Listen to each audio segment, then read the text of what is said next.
que c'est Dieu pour vous?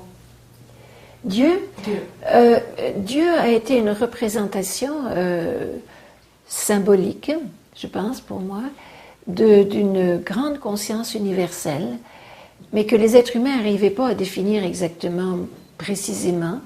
Alors on l'a appelé Dieu et on lui a donné des prérogatives un petit peu humaines. Mais maintenant, on dirait que Dieu s'élargit et devient beaucoup plus universel, beaucoup plus souple, je dirais beaucoup plus adapté à notre conscience actuelle. Donc, Dieu n'est pas quelque chose ou quelqu'un de placé sur un nuage quelque part qui regarde les péchés que nous faisons, pauvres êtres humains, mais c'est plutôt une grande conscience universelle dont nous faisons partie. Et cette conscience universelle est à l'extérieur de nous, mais elle est aussi à l'intérieur de nous. Puisqu'on sait que nous sommes tous un, nous faisons tous partie du grand champ d'énergie quantique, en physique on appelle ça comme ça. Et cette grande conscience, intelligence, bon, Dieu on le sait, on nous l'a dit, tout amour, bon, c'est ça, cette grande conscience qui est universelle, qui est tout amour, toute intelligence, toute beauté, toute création, cette grande conscience, pendant un certain temps on l'a appelé Dieu, c'est une façon de l'appeler Dieu, bon c'est correct, c'est pas faux, mais là maintenant on la voit peut-être d'une façon plus large, au-delà des dogmes, au-delà des systèmes de croyances. On pourrait dire que Dieu est partout, autour de nous, en nous, si on veut utiliser le terme Dieu, mais on peut utiliser d'autres noms, ça n'a pas d'importance. Ce qui est important, c'est la réalité qui est derrière le nom en tant que tel. Et cette réalité, on est en train de la découvrir de plus en plus, comme faisant partie de notre vie. C'est quotidienne. Ce n'est plus à l'église d'un côté et les autres choses à la maison. On dirait que cette grande conscience imprègne la totalité de nos vies maintenant pour faire en sorte que notre monde change. Vous parlez de la grande transformation collective qui veut s'installer maintenant dans le monde. Qu'est-ce que vous voulez dire avec ça? De la grande transformation collective. Bien, il semblerait que maintenant, l'humanité soit arrivée à un temps où les consciences, les mentalités, les façons de voir les choses changent. Depuis longtemps, les êtres humains vivent dans un monde relativement difficile, on peut dire, qui n'est pas en paix. Et on dirait que les choses même se sont pas améliorées, on dirait ça, pour le moins, ne se sont pas améliorées dans les dernières décennies.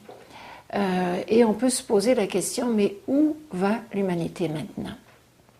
Et d'un certain côté, je peux apporter de très bonnes nouvelles, car ces difficultés que l'humanité confronte actuellement, à tous les niveaux, social, politique, économique, à tous les niveaux concrets, ces difficultés devront être une occasion d'un grand réveil. Car si on continue de vivre dans les mentalités anciennes, il est certain qu'on s'en va vers de graves problèmes.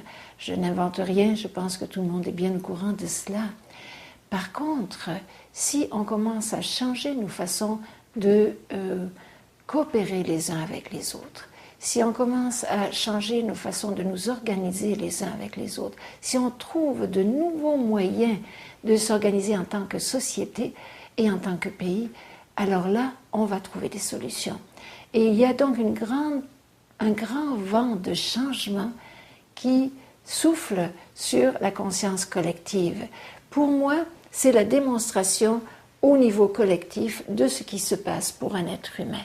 Un être humain, à un certain moment donné, est prêt à passer de la conscience de son égoïste, personnel, limité, à la grande et belle conscience de son âme. Eh bien, l'humanité en est là maintenant. Elle a assez souffert et ces souffrances vont lui permettre de chercher et de trouver des solutions différentes pour s'organiser en tant que collectivité. C'est sûr que ça ne va pas être facile, mais déjà, il y a des choses qui émergent, de nouvelles façons de voir, de nouvelles façons de penser. Et beaucoup de gens dans le monde aspirent à ce nouveau monde, finalement. Un monde qui fonctionnerait sur des bases différentes de de celles qui ont existé depuis longtemps. Vous croyez que le 2012 va être une année importante pour l'humanité? 2012 a été une date donnée par la tradition maya. Il est certain que, indépendamment des traditions, la science elle-même décrit un phénomène qui va arriver en 2012, qui est un alignement entre le centre de la galaxie, le Soleil et notre Terre, qui n'a pas eu lieu depuis 26 000 ans. C'est une situation effectivement un peu exceptionnelle.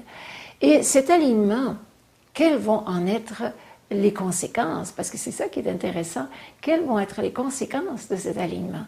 Bien, c'est que la Terre physique va recevoir directement une quantité d'énergie cosmique énorme qu'elle n'a pas reçue jusqu'à présent, depuis 26 000 ans. Ça, ce sont les astrophysiciens qui disent ça, n'est-ce pas?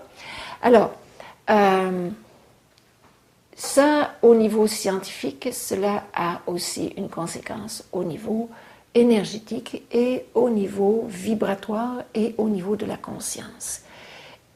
Cela veut dire que d'ici 2012, pas seulement l'année 2012, mais d'ici 2012, et nous sommes en plein dedans, nous recevons actuellement des énergies qui n'ont pas été disponibles à l'humanité depuis très très longtemps.